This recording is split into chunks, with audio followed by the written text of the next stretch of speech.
So hey homies, welcome back to another video of Z dynasty and I hope कि तुम लोग बहुत ही ज्यादा अच्छे और मजे में होगे। वीडियो में आगे बढ़ने से पहले तुम जानते हो कि तुम्हें क्या करना है। हाँ जी, अगर इससे पहले का एपिसोड अभी तक चेकआउट नहीं किया है तो पहले जाओ और जाके उसे देख लो, वरना यहाँ तुम्हें कुछ समझ नहीं आने वाला। और अगर तुमने देख लिया है तो बिना किसी देर के आज की इस वीडियो को शुरू करते हैं। सो होमीज, जैसा कि हमने लास्ट एपिसोड में देखा था जहाँ पर ज़ियाफान उसे मिस्टीरियस हानियोन केव की तलाश कर रहा था, जिसके बारे में एक बार उसने डीमन किंग से भी सुना था। यहाँ पर उस केव की तलाश उसे यहाँ पर किनमिन सेक्ट के पास ले आई थी और वो माउंटेन के पीछे वाले हिस्से में पहुंच जाता है। दूसरी तरफ जितने भी अलाइट डिसाइपल्स थे वो भी अपना मिशन को अंजाम देने के बाद सीधा सेक्ट की तरफ रवाना हो जाते हैं कि तभी यहाँ पर ज़ेंगन्यू को एक मैसेज मिलता है एक स्ट्रेंजर से, जिसमें साफ जाहिर था कि माउंटेन के बैक साइड में कुछ बहुत बड़ा होने वाला है। यहाँ पर हम देखते हैं कि ज़ियाफान उसी केव की तरफ बढ़ने के लिए आगे बढ़ता है, लेकिन बीच में यहाँ पर ज़ेंगन्यू का मास्टर आकर उसे रोक देता है और कहता है कि ये इलाका किन्यून सेक्ट का है और तुम इसके आगे नहीं जा सकते। इसी के साथ हम देखते हैं कि इन दोनों के बीच फाइट शुरू हो जाती है, जहाँ पर स्टार्टिंग में मास्टर ज़ियाफान पे भारी पड़ रहा था, लेकिन फिर हम देखते हैं कि यहाँ पर ज़ियाफान एक ऐसी टेक्निक का यूज करता है जिससे मास्टर का किया गया अटैक उन्हीं को रिवर्स हो जाता है। इसके बाद यहाँ पर ज़ेंगन्यू भी पहुंच जाता है और यहाँ पर अपनी मास्टर की लाश को देखकर उसकी तो पैरों तले जमीन खिसक जाती है और वो समझ जाता है कि ये सब कुछ ज़ियाफान ने किया है, जिसके बाद वो उसे जान से मारने की कसम खा लेता है। और अब आगे सो होमीज, हमारे इस एपिसोड के स्टार्टिंग में ही हम ज़ियाफान को देखते हैं जहाँ पर वो उसी हानियन केव के एंट्रेंस के पास पहुंच जाता है, लेकिन वो अभी भी श्योर नहीं था और यहाँ पर आते साथ ही उसे बहुत ही थिक स्पिरिचुअल एनर्जी भी फील होती है। इसी के साथ ज़ियाफान इस जगह को एक्सप्लोर करना भी शुरू कर देता है, लेकिन तभी उसे पता चलता है कि यहाँ पर किसी टाइप के बैरियर फॉर्मेशन को लगाया गया है। और इससे पहले कि ज़ियाफान कुछ समझ पाता तभी हम देखते हैं कि वहाँ का जो फॉर्मेशन था वो पूरी तरीके से एक्टिवेट हो जाता है और ज़ियाफान खुद को एक अलग ही डायमेंशन में पाता है। वो यहाँ पर एक केव को प्रोजेक्ट कर रहा था, लेकिन ऐसा लग रहा था जैसे कि वो किसी ऊंचे वादियों के बीच में हो। ज़ियाफान ये भी नोटिस करता है कि अचानक से यहाँ का जो थिक ऑरा था जो इससे पहले फील हो रहा था वो भी पूरी तरीके से चेंज हो जाता है। ये देखते साथ ही ज़ियाफान अपने उसी वेपन का यूज करना शुरू कर देता है, लेकिन यहाँ पर वो जितनी ज्यादा कोशिश करता उतना ही ज्यादा उलझता हुआ चला जाता है। यहाँ से निकलने के लिए ज़ियाफान ने फोर्स का भी यूज किया था, लेकिन वो भी किसी काम नहीं आता। वो जितना ज्यादा यहाँ पर स्पेस में अटैक करने की कोशिश करता है, ऐसा लग रहा था मानो कि यहाँ पर उसके अटैक को यहाँ की जगह पूरी तरीके से डिवोर कर रही थी। यहाँ पर वो इन्हीं सब कोशिश में लगा रहता है कि तभी उसके सामने एक बड़ा सा फॉर्मेशन बन जाता है जो कि हेवनली पावर से पूरी तरीके से फिल्ड था। यहाँ पर ज़ियाफान उसे देखकर कंफ्यूज तो था, लेकिन जैसे ही वो उसे टच करता है वो फॉर्मेशन यहाँ पर ज़ियाफान को अपने अंदर खींच लेती है और वो एक और न्यू वर्ल्ड में पहुंच जाता है, जो देखकर ज़ियाफान कंफ्यूज होता है, लेकिन वो आगे बढ़ता रहता है। ऐसे ही करते करते एक एक करके इस मिस्टीरियस जगह के जितने भी लेयर्स थे उन्हें डिस्कवर करता हुआ तेजी से आगे बढ़ने लगता है। लेकिन ऐसे ही ट्रैवल करते रहने से ज़ियाफान समझ आता है कि वो किसी टाइप की लूप में जैसे फंस चुका हो और अब वो पूरी तरीके से फ्रस्ट्रेट भी होने लगा था। यहाँ पर वो दोबारा से अटैक करने की कोशिश करता है, लेकिन इन सब का भी कोई फायदा नहीं होता। इवन कि एक वक्त ऐसा आता है जहाँ पर ज़ियाफान बिना सोचे समझे बस हवा में ही अपने स्टिक को चलाना शुरू कर देता है। साथ ही यहाँ पर अंधाधुंध होकर चारों तरफ अटैक भी करता है, लेकिन यहाँ पर जितना ज्यादा वो इस वर्ल्ड को डिस्ट्रॉय करने की कोशिश करता वो उतना ज्यादा इसमें ट्रैप होता चला जाता है। यहाँ पर ज़ियाफान अटैक करते हुए कहने लगता है कि क्या यहाँ पे कोई है जो मुझे गाइड कर सकता है? मैंने तो सुना था कि ये जगह कल्टीवेट करने के लिए बेस्ट है। मैं यहाँ पर कल्टीवेट करने आया हूँ, लेकिन यहाँ पर कोई भी मुझे गाइड करने वाला नहीं है, तो भला मैं इस काम में आगे कैसे बढ़ सकता हूँ? यहाँ पे ज़ियाफान फ्रस्ट्रेट हो जाता है और उसके चेहरे से ही फ्रस्ट्रेशन नजर आ रही थी, लेकिन तभी यहाँ पर वो नोटिस करता है कि यहाँ पर अभी कुछ देर पहले जिन फ्लावर्स को डिस्ट्रॉय करता है वैसे ही फ्लावर्स के कुछ पेटल्स वहाँ पर गिरते हैं। जैसे ही ज़ियाफान उनके करीब जाकर उन्हें चेक करता है तो वो पाता है कि हर एक सिंगल पेटल में कुछ स्पेल्स टाइप के लिखे हुए थे, या फिर कह सकते हो कि किसी टेक्निक का शॉर्ट फॉर्म जो कि तुम्हें सही रास्ते पे गाइड कर रही हो। यहाँ पर इन्हें रीड करते साथ ही ज़ियाफान पाता है कि इनमें बहुत ही टफ वर्ड्स लिखे हुए थे और ज़ियाफान समझ आता है कि अगर वो इन्हें समझते हुए कल्टीवेट करने लगे तो शायद उसकी कल्टीवेशन बहुत ही रैपिडली इंक्रीज हो सकती है। यहाँ पर बिना किसी देरी के हम देखते हैं कि ज़ियाफान उन सारे लीव्स को एक एक करके अंडरस्टैंड करते हुए कल्टीवेट करना शुरू कर देता है। इवन कि जैसे जैसे ज़ियाफान उसे अंडरस्टैंड करता चला जाता है, यहाँ पर उसे अपने आसपास बहुत ही पावरफुल स्पिरिचुअल एनर्जी भी फील होने लगती कि तभी सामने जो बहुत बड़ा सा फॉर्मेशन लगा हुआ था वो उसके हर एक लेयर को भी एक्टिवेट करता हुआ चला जा रहा था। जैसे कि मानो कि अगर तुम्हें इस फॉर्मेशन को ब्रेक करना है तो तुम्हें सबसे पहले इस वर्ल्ड में मौजूद जितने भी सीक्रेट्स हैं उन्हें अंडरस्टैंड करना होगा और जिन्हें कि तुम कल्टीवेशन के जरिए से ही समझ सकते हो। यहाँ पर हम देखते हैं कि पूरी तरीके तरीके से अब वो फॉर्मेशन एक्टिवेट हो जाता है और उसके एक एक लेयर ग्लो करने लगते हैं। यहाँ पे हम देखते हैं कि at the end Xiao fan भी समझ जाता है कि अब शायद यहाँ से निकलने का रास्ता उसे मिल जाए और फिर हम देखते हैं कि वो फॉर्मेशन भी पूरी तरीके से ओपन हो जाता है और ज़ियाओ फैन यहाँ से बाहर निकल जाता है। लेकिन वो एक ऐसी जगह पे पहुंचता है जहाँ पर बहुत से स्वॉर्ड्स जमीन में धसे हुए थे। यहाँ पर इन स्वॉर्ड्स को देखकर ज़ियाओ फैन को उस सोल ईटर मास्टर की कही हुई बात याद आती है, जहाँ पर उसने बताया था कि जो किनमिन सेक्ट का लीडर है उसे भी ज़ोजियान स्वॉर्ड इसी जगह से मिली थी, जिस वजह से ज़ियाओ फैन इस जगह को और ज्यादा एक्सप्लोर करने लगता है। कि तभी यहाँ पर हम देखते हैं कि सारी स्वॉर्ड्स हवा में फ्लोट करते हुए एक अलग ही डायरेक्शन को फॉलो करना शुरू कर देती हैं, जिसके बाद ये सारी स्वॉर्ड्स आपस में चक्कर काटना शुरू कर देती हैं और तभी इन्हीं के बीच से किंगमिन सेक्ट का एक इल्यूशनरी फिगर अपीयर होता है, जो कि यहाँ पर कहने लगता है कि आखिर यहाँ पे कौन आया है। ये एक होली लैंड है और यहाँ पर हमारी सेक्ट के अलावा कोई भी आउटसाइडर कदम नहीं रख सकता। यहाँ पर हम देखते हैं कि किंगमिन सेक्ट के लीडर की जो ओरिजिनल बॉडी होती है उसे भी भनक लग जाती है कि यहाँ पर हनीऊन केव के अंदर कोई आ चुका है, लेकिन इस वक्त वो किसी को भी पैनिक नहीं करना चाहता था, इसीलिए वो शांत रहता है। इसके बाद वो यहाँ पर अपने सारे एलाई से कहने लगता है कि हमें फिलहाल के लिए सबसे ज्यादा फोकस इस बात पे करना चाहिए कि बीस्ट गॉड ने ऑलरेडी अपनी ताकत का नमूना हमें दिखा दिया है, लेकिन अगली बार अगर हमारा उससे सामना होता है तो हमें इस बात पे फोकस करना है कि हम उसे जाने ना दें। यहाँ पर ये सारी डिस्कशन करने के बाद वो यहाँ पर फेंगशियान वैली के लीडर और तियानवन टेम्पल के लोगों को अलग अलग डायरेक्शन में वहाँ का इंचार्ज बना देता है। इसी के साथ सभी लोग उनके प्लान को फॉलो करना शुरू कर देते हैं और अपने बताए हुए ठिकाने पे पहुंच जाते हैं, जहाँ पर उन्हें अपनी जान की बाजी लगाकर भी इस जगह को प्रोटेक्ट करना था। साथ ही किंगमिन सेक्ट के एल्डर ने बताया था कि चाहे जो हो जाए एलाइड डिसाइपल्स और जितने एल्डर्स हैं वो सभी आगे रहेंगे और जो सपोर्टिंग डिसाइपल्स हैं वो सभी लोग उन्हें पीछे से बैकअप देंगे। इसी के साथ हम ये देखते हैं कि यहाँ पर जो फ्रंट लाइन की जिम्मेदारी थी वो यहाँ पर खुद किंगमिन सेक्ट ने लिया था और यहाँ पर हम देखते हैं कि जो बैम्बू पीक के लीडर होते हैं वो भी अपने डिसाइपल्स के साथ इस जगह को प्रोटेक्ट करने के लिए पहुंच जाते हैं। यहाँ पर हम देखते हैं कि सभी लोग डट के उन बीस्ट का सामना करना शुरू कर देते हैं। यहाँ पर हम देखते हैं कि जो सीनियर ब्रदर होता है वो आते साथ ही यहाँ पर सेक्ट लीडर को बताने लगता है कि जितने भी हमारे पीक लीडर्स हैं उन्होंने हर तरफ से डीमन किंग को रोक रखा है, जिसके बाद वो यहाँ पर उससे कहने लगते हैं कि ठीक है अब तुम वापस जाओ फ्रंट लाइन में यहाँ पर हमारे लोगों की मदद करो। जिसके बाद हम देखते हैं कि वो रोजी और बाकी सभी के साथ कहने लगता है कि अब हमें हमारा डिफेंसिव फॉर्मेशन एक्टिवेट कर देना चाहिए। जिसके बाद हम देखते हैं कि ये लोग उसे एक्टिवेट कर देते हैं और यहाँ पर जितने भी बीस्ट होते हैं वो इनका कुछ भी नहीं बिगाड़ पाते। यहाँ पर हम देखते हैं कि तभी बीस्ट गॉड भी आ जाता है, जिसे देखकर रोजी कहने लगती है कि वो आ चुका है और फिर यहाँ पर बीस्ट गॉड अपने एक बहुत ही पावरफुल बीस्ट को इनकी तरफ थ्रो करते हुए कहता है कि तुम लोग बिल्कुल उस चींटी की तरह हो जो कि मरते वक्त फड़फड़ाती है। यहाँ पर हम देखते हैं कि वो बीस्ट भी तेजी से ऑर्डर पाते ही उस बैरियर पर अटैक कर देता है। भले ही वो बैरियर को नहीं तोड़ पाता लेकिन सभी को शॉक वेव फील होते हैं और यहाँ पर ज्यादातर डिसाइपल दूर छिटक जाते हैं। वहीं दूसरी तरफ सीन शिफ्ट होता है और हम ज़ियाओ फैन को देखते हैं, जहाँ पर उसका सामना यहाँ पर दाओशान स्वॉर्ड इंटेंट से हो जाता है और यहाँ पर उसे देखते साथ ही वो स्वॉर्ड इंटेंट ज़ियाओ फैन से कहने लगता है कि तुम्हारे जैसे डिमोनिक क्लैन के बंदे को यहाँ पर आने की इजाजत किसने दी? ये एक फॉरबिडन लैंड है जो कि किंगमिन सेक्ट से बिलोंग करता है। ये कहते साथ ही वो यहाँ पर ज़ियाओ फैन पे अटैक कर देते हैं, लेकिन ज़ियाओ फैन भी अपने वेपन से उनके अटैक्स को रोकते हुए कहने लगता है कि अच्छा मैं समझ गया, यहाँ पर जितने भी स्वॉर्ड इंटेंट है और जितने भी आसपास के एलिमेंट्स है वो भी इस जगह के लिए फाइट कर सकती है। यहाँ पे ज़ियाओ फैन कहने लगता है कि मुझे ऐसे हेड ऑन हेड की फाइट नहीं करनी चाहिए। जिसके बाद ज़ियाओ फैन यहाँ से निकलने की कोशिश करता है, लेकिन तभी वो यहाँ पर अपने यिन और यांग एनर्जी को कलेक्ट करते हुए सीधा पावरफुल अटैक क्रिएट कर लेता है और यहाँ पर उस स्वॉर्ड इंटेंट की तरफ थ्रो कर देता है। यहाँ पर ये अटैक बहुत ही ज्यादा पावरफुल था, लेकिन हम देखते हैं कि जो यहाँ पे स्वॉर्ड इंटेंट मौजूद था उसे कुछ भी नहीं होता और वो कहने लगता है कि तुम्हारे जैसे डीमन क्लैन के फॉलोअर की हिम्मत कैसे हुई यहाँ पर मुझ पे अटैक करने की, आज मैं तुम्हें अच्छा सबक सिखाऊंगा।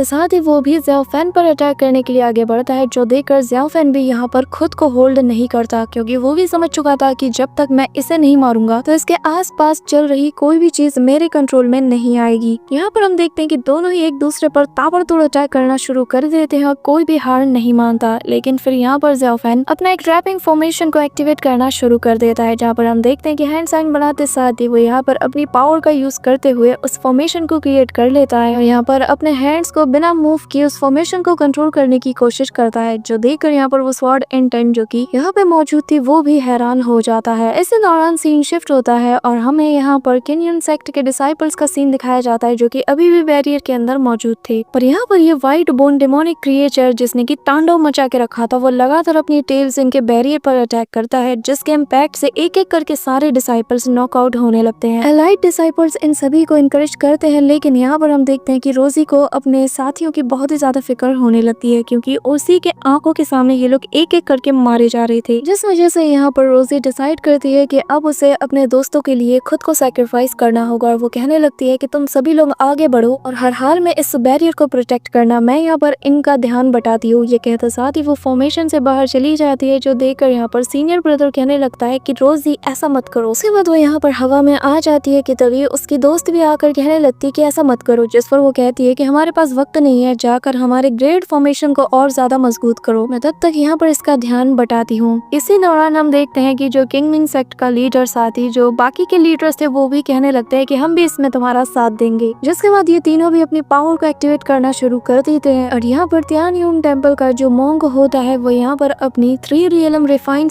पावर का यूज करता है। इसी दौरान हम रोजी को देखते हैं जहाँ पर वो कहने लगती है कि मुझे ये हर हाल में करना होगा। यहाँ पर उसे देखते साथ ही वो बीस्ट इतनी जोर की दहाड़ मारता है कि यहाँ पर उसके एक चीक से ही पूरा का पूरा बैरियर शटर्ड होने लगता है, जो देखकर रोजी तेजी से उसके पास जाकर उसके आईज पे अटैक कर देती है, जिससे यहाँ पर इस बीस्ट को पेन तो होता है, लेकिन रोजी अकेले उसका कुछ भी नहीं बिगाड़ पाती और ऐसे ही लगातार इन दोनों के बीच फाइट होती रहती है, जहाँ पर वो बीस्ट लगातार रोजी पे अटैक करता है। यहाँ पर हम देखते हैं कि रोजी भी उसके अटैक से डॉज करते हुए यहाँ पर अपनी मल्टीपल स्वॉर्ड टेक्निक का यूज करती है, लेकिन उसका ये अटैक भी कुछ खास काम नहीं आता। इसी दौरान हम देखते हैं कि जो बीस्ट होता है वो अपनी टेल से रोजी को एक जोरदार किक मार के दूर गिरा देता है कि तभी यहाँ पर उसकी जो दोस्त होती है वो आकर उसे बचा लेती है और कहने लगती है कि एक से भले दो, याद है ना। जिसके बाद रोजी भी समझ जाती है कि उसे अपने दोस्तों की भी मदद लेनी चाहिए। इसी के साथ हम देखते हैं कि यहाँ पर रोजी और उसकी दोस्त दोनों मिलकर उस बीस्ट का सामना करने के लिए आगे बढ़ते हैं, जहाँ पर एक एक करके ये दोनों ही उस पर अटैक करते हैं, लेकिन वो व्हाइट बोन डिमोनिक बीस्ट बहुत ही ज्यादा पावरफुल था। इवन की रोजी यहाँ पर अपने स्वॉर्ड से उसकी हड्डियों को काटने की कोशिश भी करती है, लेकिन वो भी नहीं होता। यहाँ पर हम देखते हैं कि जो सीनियर ब्रदर होता है वो अपने सारे डिसाइपल से कहता है कि जल्द से जल्द इस बैरियर को रिपेयर करने का काम शुरू कर दो। वहीं दूसरी तरफ हम रोजी को देखते हैं जहाँ पर वो अब भी बिना सांस लिए बस लगातार फाइट किए जा रही थी। यहाँ पर उसे फाइट करता हुआ देखकर जो तियानयुन टेम्पल का मॉन्क था वो भी उसकी मदद करने का सोचता है और अपनी पावर को एक्टिवेट करने लगता है, लेकिन अगले ही पल रोजी की जो फ्रेंड होती है वो यहाँ पर उस बीस्ट का ध्यान अपनी तरफ ग्रैब करने की कोशिश करती है और यहाँ पर इस मौके का फायदा उठाकर रोजी उस बीस्ट के आधे हिस्से को फ्रीज करने में कामयाब भी हो जाती है, जो देखकर यहाँ पर वो बीस्ट भी अपने मुंह से बहुत ही पावरफुल अटैक इनकी तरफ करने लगता है, लेकिन दोनों ही इससे बहुत इजीली डॉज कर जाती हैं। इसके बाद रोजी और इसकी दोस्त दोनों ही एक ऑपोजिट डायरेक्शन में चले जाते हैं, लेकिन यहाँ पर रोजी के ऊपर उस बीस्ट का फोकस ज्यादा था और इस मौके का फायदा उठाकर रोजी यहाँ पर अपनी एक बहुत ही पावरफुल फॉर्मेशन को एक्टिवेट करने लगती है, जिससे कि डिस्ट्रक्टिव पावर निकलती है। यहाँ पर वो हैंड साइन बना के पूरी तरीके से प्रिपेयर हो जाती है, लेकिन तभी यहाँ पर हम देखते हैं वो जो बीस्ट था वो भी समझ चुका था कि यहाँ पर इसे मारने के लिए ही इस फॉर्मेशन को क्रिएट किया जा रहा है, जो देखकर वो भी अपने मुंह में एनर्जीज को गैदर करना शुरू कर देता है और अपना मुंह फाड़ के सीधा रोजी की तरफ देखने लगता है। लेकिन तभी यहाँ पर जो रोजी की दोस्त होती है वो यहाँ पर अपने स्वॉर्ड को घुमा के सीधा पैर से फेंक के उसे मारती है, जिससे कि यहाँ पर उस बीस्ट का ध्यान यहाँ डाइवर्ट हो जाता है और इसी मौके का फायदा उठाकर रोजी उसके दिल को टारगेट बनाती है और यहाँ पर उसे ही एम करती है। लेकिन यहाँ पर हम बीस्ट गॉड को देखते हैं जहाँ पर वो इनकी चाल समझ जाता है और कहने लगता है कि ओ तो तुम लोग मेरे प्यारे से पेट को मारने की फिराक में हो, हाँ। ये कहते साथ ही वो यहाँ पर अपनी मुट्ठी बना लेता है, जिससे हम देखते हैं कि यहाँ पर वो जो बीस्ट होता है उसका हार्ट जिस पे की रोजी अटैक करने वाली थी, अचानक से यहाँ पर एक एक्सप्लोजन होता है और यहाँ पर बहुत से पोर्टल्स बनने लगते हैं, जिन्हें देखकर ये लोग भी शॉक्ड हो जाते हैं। और इन पोर्टल्स से ही हम देखते हैं कि यहाँ पर इस बीस्ट की जो ब्लड की पावर होती है वो बाहर निकलती है और टेंटिकल्स के रूप में इन पर अटैक करना शुरू कर देती है। यहाँ पर रोजी उनसे डॉज करते हुए दूर आ जाती है और वो पाती है कि चारों तरफ ये पोर्टल बनने लगे हैं। इसी के साथ यहाँ पर रोजी की फ्रेंड और वो दोनों मिलकर दोबारा से अपनी पावर को कंबाइन करते हुए उस डेमोनिक बीस्ट का सामना करना शुरू कर देती हैं, ताकि वो इस बारी से अपने रास्ते से पूरी तरीके से निपटा दे। और तभी हम देखते हैं कि यहाँ पर जो बीस्ट गॉड था वो यहाँ पर उसकी ब्लड की पावर का यूज करते हुए एक बहुत ही पावरफुल एनर्जी फ्लक्चुएशन उस बीस्ट से निकालना शुरू कर देता है, जिससे यहाँ पर ये दोनों बहुत बुरी तरीके से कमजोर होकर यहाँ पर इनका बैलेंस बिगड़ने लगता है, जिसका फायदा उठाकर वो बीस्ट इन पे अटैक करने लगता है। लेकिन तभी एक स्वॉर्ड आकर सीधा उस बीस्ट पे अटैक करने लगती है और यहाँ पर यह और कोई नहीं बल्कि रोजी की मास्टर थी, जिसे देखकर बीस्ट गॉड भी सरप्राइज हो जाता है। जिसके बाद वो यहाँ पर अपनी सुप्रीम यिन पावर को यूज करना शुरू कर देती है और यहाँ पर पलक झपकते ही उस बीस्ट को पूरी तरीके से फ्रीज कर देती है, जिससे वो यहाँ पर एक बहुत बड़े माउंटेन पे जा गिरता है। जिसके बाद हम देखते हैं कि यहाँ पर मास्टर रोजी और उसकी दोस्त की तारीफ करती है कि उन लोगों ने इतनी देर तक इस बीस्ट को होल्ड किए रखा। इसी दौरान सीन शिफ्ट होता है और हम ज़ियाओ फैन को देखते हैं, जहाँ पर उससे वो स्वॉर्ड इंटर्न पूछने लगता है कि बताओ आखिर तुम यहाँ पर क्या कर रहे हो। जो कहते साथ ही वो यहाँ पर उस पर अटैक कर देता है और यहाँ पर डिमोनिक हैंड का यूज करते हुए वो यहाँ पे ज़ियाओ फैन उस अटैक को रोक तो लेता है, लेकिन उसे पास्ट के वो सीन याद आते हैं कि कैसे डाओजान के गलत फैसले की वजह से यहाँ पर ज़ियाओ फैन पर डीमन होने का इल्जाम लगा, साथ ही बियाओ मारी के। यहाँ पर हम देखते हैं कि उसके अंदर जो सोल कैप्चरिंग बीट था वो पूरी तरीके से अब इस पे हावी हो जाता है और यहाँ पर वो आते साथ ही उसके दोनों क्लोन्स को तो सबसे पहले डिस्ट्रॉय करता है और फिर अटैक करते हुए कहता है कि बताओ आखिर मेरी क्या गलती थी। यहाँ पर हम देखते हैं कि डाओजान का जो स्वॉर्ड इंटेंट था वो बहुत से स्वॉर्ड से सीधा ज़ियाओ फैन पे अटैक कर देता है, लेकिन ज़ियाओ फैन अभी भी पास्ट मेमोरी में खोया था, जिस वजह से यहाँ पर उसके अंदर नेगेटिव एनर्जी बढ़ जाती है और अब वो पूरी तरीके से अपना कंट्रोल खो चुका था। यहाँ पर उस पर अटैक करते हुए कहने लगता है कि बस मेरे पास एक ट्रेजर था और कल्टीवेशन के कुछ मेथड्स थे और तुमने बस उसी के आधार पर मुझ पर इतना बड़ा इल्जाम लगा दिया। आखिर तुम होते कौन हो मुझ पर ऐसे सजा सुनाने वाले? इस दुनिया में अगर इविल लोग हैं तो उसका जिम्मेदार भी खुद ये दुनिया है। कोई भी यहाँ पर बुराई के रास्ते पर फॉलो नहीं करना चाहता, उसे तुम जैसे लोग ही मजबूर कर देते हैं कि वो बुराई के रास्ते को फॉलो करे। और उसकी ये सारी बात सुनकर हम देखते हैं कि वो स्वॉर्ड इंटेंट आसपास की सारी स्वॉर्ड्स को आपस में फ्यूज करके एक जाइंट स्वॉर्ड को बना लेता है और ज़ियाओ फैन पर उस पर अटैक करते हुए कहता है कि आज तुम्हें मैं यहाँ पर जान से मार दूंगा। जो देखकर ज़ियाओ फैन कहने लगता है कि 10 साल पहले भी तुम मुझे नहीं मार पाए थे, तो आज तुम मेरा क्या ही उखाड़ लोगे। इसी दौरान हम देखते हैं कि ज़ियाओ फैन की जो स्टिक थी उसमें से मिस्ट निकलना शुरू हो जाती है, साथ ही उसकी बॉडी भी बहुत अलग तरीके से बिहेव कर रही थी, जैसे कि यहाँ पर ये जो वेपन था इसे इसी वक्त का इंतजार था और अब वो पूरी तरीके से ज़ियाओ फैन पर कंट्रोल कर लेती है, जिसके साथ ही यहाँ पर ज़ियाओ फैन जो है अपने वेपन से ही उस स्वॉर्ड को पूरी तरीके से डिस्ट्रॉय कर देता है, जिसके साथ ही यहाँ पर एक नई स्वॉर्ड बन जाती है। साथ ही हम यहाँ पर ज़ेंग यू के मास्टर को दिखाया जाता है, जहाँ पर वो अपनी स्वॉर्ड को सीधा ज़ियाओ फैन की छाती के आर पार घुसा देता है, जिसे देखकर ज़ियाओ फैन कहने लगता है कि आखिर आप मेरे साथ ऐसा क्यों कर रहे हैं। जिस पे हम देखते हैं कि मास्टर कोई भी जवाब नहीं देता और यहाँ पर मास्टर का वो जो स्पिरिट फॉर्म था वो स्वॉर्ड के जरिए से धीरे धीरे करके ज़ियाओ फैन के अंदर से इविल एनर्जी को कम करना शुरू कर देता है और ज़ियाओ फैन जो कि समझ रहा था कि अब वो कुछ ही पल में मारा जाएगा, तभी यहाँ पर उसे रियलाइज होता है कि उसके अंदर से इविल एनर्जी कम होने लगी है, जिसके बाद उसे याद आ जाता है कि ये वही ओल्ड मैन है जिसकी जान उसने ली थी। पर अब वो समझ चुका था कि असल में यहाँ पर उन्होंने उसे रोकने की कोशिश इसीलिए की थी ताकि यहाँ पर ज़ियाओ फैन इविल एनर्जी के हाथों अपनी बॉडी ना खो दे। जिसके बाद हम देखते हैं कि जो ज़ियाओ फैन होता है अब उसके अंदर जो ब्लड डिवोरिंग पावर थी जो कि उसे कंट्रोल करने के फिराक में थी, अब वो पूरी तरीके से उसे सप्रेस कर देता है। इसके साथ हमें दिखाया जाता है कि असल में एल्डर फेंग की मौत कैसे हुई थी और जहाँ पे हम देखते हैं कि उसी ब्लैक रॉब वाले बंदे ने ही एल्डर फेंग की जान ली थी। इसी के साथ हम प्रेजेंट टाइम में ज़ियाओ फैन को देखते हैं, जहाँ पर उसे खुद पर बहुत ही ज्यादा अफसोस हो रहा था कि असल में एल्डर फेंग ने उसकी जान बचाने की कोशिश की थी, लेकिन ज़ियाओ फैन ने उन्हें ही चोट पहुंचा दिया। इसी के साथ हम देखते हैं कि एल्डर फेंग जाते हुए ज़ियाओ फैन को अपनी कुछ पावर्स भी दे जाते हैं, जिसे देखकर ज़ियाओ फैन कहने लगते हैं कि सीनियर क्या आप अपना स्वॉर्ड इंटर्न मुझे दे रहे हैं, जिस पर एल्डर कुछ नहीं कहता, लेकिन यहाँ पर ज़ियाओ फैन समझ जाता है और वो कहने लगता है कि इसका हकदार कोई और है, जिस पर एल्डर कहने लगता है कि तुम हमेशा खुद को हर चीज के लिए ब्लेम करते हो, साथ ही किंग इंसेक्ट ने पास्ट में बहुत सी गलतियां की हैं जिनकी भरपाई वो तो नहीं कर सकते लेकिन तुम जरूर कर सकते हो, और एक बात याद रखना, चाहे तुम्हारे साथ कोई रहे ना रहे, मैं हमेशा तुम्हारे साथ रहूंगा। ये कहते साथ ही एल्डर फेंग की स्पिरिट यहाँ से गायब हो जाती है। साथ ही हम देखते हैं कि ज़ियाओ फैन के बॉडी के अंदर से डिमोनिक एनर्जी गायब हो जाने की वजह से यहाँ पर वो जो स्वॉर्ड इंटेंट था वो भी चला जाता है। यहाँ पर ज़ियाओ फैन बहुत ही ज्यादा उदास हो जाता है क्योंकि आज फिर से किसी और ने उसकी जान बचाई।